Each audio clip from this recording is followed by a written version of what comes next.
रेत की चादर ओढ़ी एक जमीन, और उसी जमीन के बीचों बीच बसा था पूरा शहर। शहर कुछ योद्धाओं से भरा हुआ, सीना और चेहरा पूर्वी दिशा की ओर। सेना लीड कर रहा था 6 फुट 7 इंच लंबा एक सेना का जनरल, और पीछे खड़ी थी हथियारों से लैस रथों की लंबी कतार, जिन पर बैठे थे बलशाली तीरंदाज। ये पूरी सेना रक्षा कर रही थी एक बादशाह की, वो बादशाह जो कुछ दूर एक नदी के बीचों बीच खड़ा था, जहां युद्ध चल रहा था। एक योद्धा, वो भी जमीन के नीचे, और राजा जिस नदी के बीच खड़ा था वो थी मरकरी यानी पारे की नदी। जमीन के नीचे इतिहास का एक ऐसा रहस्य दफन है जिसके बारे में पूरी तरह से आज भी कोई नहीं जानता। ये रहस्य है चीन की सबसे बड़ी टेराकोटा आर्मी का। चीन में एक ऐसी जगह है जहां चीन के राजा ने मरने के बाद अपनी सुरक्षा के लिए 8000 सैनिकों को अपने साथ दफन करवा दिया था। पर आखिर क्यों? क्या है ये रहस्य? चलिए जानते हैं।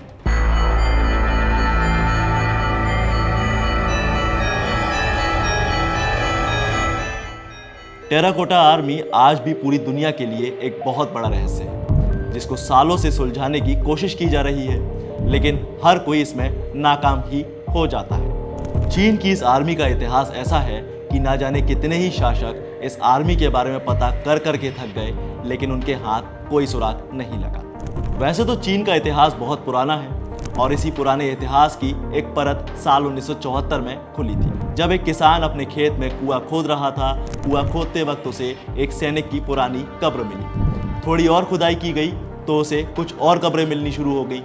इसके बाद उसने सोचा कि चीनी सरकार को इसके बारे में बताना चाहिए, और जैसे ही चीनी सरकार को इसके बारे में पता चला कि शख्स के खेत में लगातार कब्रें मिल रही हैं, तो सरकार ने उसके तुरंत बाद चीन के पुरातत्व विभाग को खबर पहुंचाई, और इसके बाद शुरू हुआ पुरातत्व विभाग का सर्च ऑपरेशन, जिसके लिए पूरे खेत की खुदाई की गई, और फिर मिला इतिहास का एक बहुत बड़ा हिस्सा। ये वो हिस्सा था जो चीन के आर्कियोलॉजिकल डिपार्टमेंट के लिए किसी खजाने से बहुत ज़्यादा था। एक बहुत बड़ा मकबरा जिसमें हजारों चीनी सैनिक एक राजा की कब्र के साथ दफन थे। आर्कियोलॉजिस्ट ने जब यहाँ रिसर्च शुरू की तो उन्हें पता चला कि चीन के ये पहले शासक किन शी हुआंग का बनवाया हुआ मकबरा है, और उनके साथ जो हजारों की संख्या में सैनिक दफन हैं वो उन्हीं की बनाई गई टेराकोटा आर्मी है। राजा किन शी हुआंग, जिनका असली नाम यिंग जोंग था, वो चीन के पहले शासक थे। किन शी हुआंग ने चीन के ही लड़ते झगड़ते राज्यों को एकजुट करके एक देश बनाने के बारे में सोचा था, और यहीं से जन्म हुआ था टेराकोटा आर्मी का। इस विशाल सेना की मदद से किन शी हुआंग चीन को एकजुट करने में सफल तो हुए और देश के पहले सम्राट बन गए। किन शी हुआंग ने ही दुनिया के 7 अजूबों में शामिल the great wall of China को बनवाना शुरू कर दिया था। हालांकि इसे पूरा करवाने में कई 100 साल का टाइम लग गया, जिसे बाद में चीन के दूसरे राजाओं ने पूरा करवाया था। पर चीन के चारों तरफ से इस दीवार से किलाबंदी का आइडिया राजा किन शी हुआंग का ही था। पूरी जिंदगी चीन जैसे बड़े देश पर राज करने के बाद राजा किन शी हुआंग जब बूढ़े होने लगे तो उनके मन में निराशा जागने लगी। उन्हें अपने देश और अपने आप की चिंता सताने लगी। इसीलिए राजा को ख्याल आया कि मुझे मेरे मरने के बाद मेरे नाम का एक मकबरा बनवाना चाहिए। उन्होंने कहा कि यह मकबरा ज़मीन के नीचे बनवाया जाएगा, जहां मरने के बाद उन्हें दफनाया जाए। इस मकबरे को बनाने के लिए चीन के शियान शहर को चुना गया। शहर में मौजूद रेगिस्तान के बीचों बीच इस मकबरे को बनवाया गया था।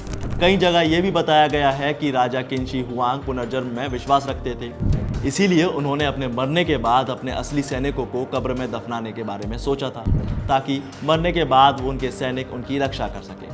मतलब ये तो वही बात हो गई कि हम तो डूबेंगे सनम, तुम्हें भी ले डूबेंगे। पर उस वक्त तक बलि देना लोगों की नज़र में गलत हो चुका था। इसके बाद राजा किन शी हुआंग ने ये डिसाइड किया कि उनकी टेराकोटा आर्मी के सभी 8000 सैनिकों को मिट्टी की मूर्ति में तब्दील किया जाएगा, और उनके मरने के बाद उन मूर्तियों को उनकी कब्र में दफनाया भी जाएगा। राजा के आदेश पर ऐसा ही किया गया, और फिर इस मकबरे को बनाने का काम शुरू किया गया। सभी 8000 सैनिकों की मूर्तियां बनवाई गई, और कमाल की बात तो ये थी कि 8000 मूर्तियों में से किसी भी मूर्ति का चेहरा दूसरी मूर्ति से जरा सा भी मेल नहीं खा रहा था। सभी मूर्तियों के चेहरे एक दूसरे से बिल्कुल अलग दिख रहे थे। साथ ही इन सभी मूर्तियों को दफनाने से पहले कलर भी किया गया। इन सभी सैनिकों के हाथ में थमाए गए हथियार, करीब 40,000 हथियार, जैसे भाले, तलवार, कुल्हाड़ी और तीर, और वो सभी 40,000 हथियार एकदम असली हथियार थे। ये वो हथियार थे जिन्हें कभी इस्तेमाल नहीं किया गया था। दरअसल ये सभी हथियार सिर्फ मूर्तियों के साथ दफनाने के लिए ही बनाए गए थे। इसके अलावा इन सभी मूर्तियों की लंबाई का भी खास ध्यान रखा गया था, जो कि एकदम अलग अलग थी। जैसे एक इंसान की लंबाई एक दूसरे से अलग होती है, ठीक वैसे ही कोई मूर्ति 6 फीट की थी तो कोई 8 फीट की। कुछ मूर्तियां तो 11 फीट तक की बनाई गई थी। यहाँ तक कि इन सभी सैनिकों को सेना में उनकी पोस्ट के हिसाब से खड़ा किया गया था। सिर्फ इतना ही नहीं, इस मकबरे में सैनिकों की मूर्तियों के अलावा 130 से ज़्यादा रथ भी मिले, जिन्हें 520 से ज़्यादा घोड़े खींच रहे थे। इसके अलावा 150 घुड़सवारों की मूर्तियां भी इसी मकबरे में दफन मिली। इन्हें राजा की कब्र के बिल्कुल पास में रखा गया था।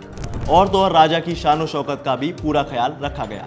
मेरा मतलब है उनके कंफर्ट की सभी चीज़ें वहाँ मौजूद थी। और जानते हैं, सम्राट किनशी हुआंग ये मानते थे कि लिक्विड मरकरी से अमरता प्राप्त हो सकती है। इसीलिए उन्होंने मकबरे को पूरी तरह लिक्विड मरकरी से भर देने का आदेश भी दे दिया था, जिस वादे को बाद में पूरा भी किया गया। अब हो सकता है कि आपको ये बात सुनकर अजीब या बहुत ज़्यादा अजीब लग रहा होगा, लेकिन बताया जाता है कि टेराकोटा आर्मी का ये मकबरा 250 ईसा पूर्व में बनवाया गया था और 2200 सालों तक चीन के इतिहास का ये मकबरा पूरी दुनिया की पहुंच से दूर छिपा रहा। साल था 1974 का, जब कुआं खोदते हुए ये मकबरा एक किसान को मिला।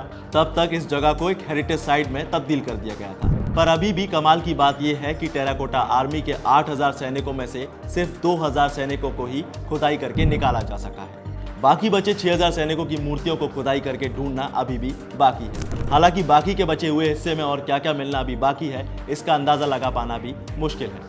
कुछ हिस्टोरियंस का मानना है कि इस मकबरे को बनाने में 10 साल का टाइम लगा होगा।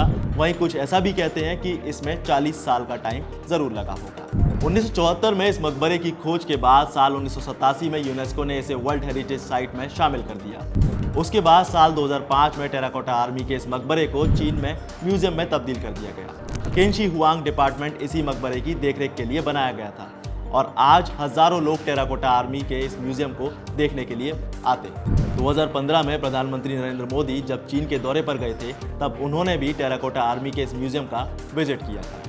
हजारों रिसर्च और इतने सालों की खुदाई के बाद टेराकोटा आर्मी के इस इतिहास को सामने लाया गया। उम्मीद है टेराकोटा आर्मी से जुड़ी इंफॉर्मेशन आपको पसंद आई होगी, तो वीडियो को लाइक शेयर जरूर करें। साथ ही ऐसी ही इंटरेस्टिंग वीडियोस के लिए सब्सक्राइब करें वन इंडिया के लिए।